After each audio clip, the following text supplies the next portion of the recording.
This is LG Q70 and today I'm going to demonstrate you can download and install the Opera browser on it.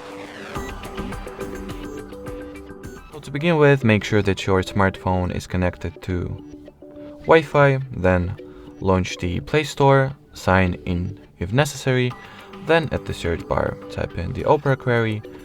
Once the needed app is found, tap at the green install button and wait for it to get downloaded and installed respectively, which, as you we'll see now, does not take a lot of time at all.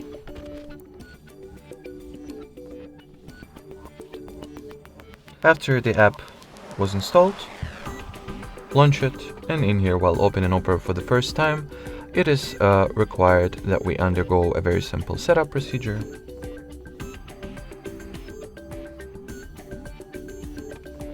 So here, tap at the blue continue button, then decide whether you would like to set Opera as your default browser right off the bat. I'll skip this step myself.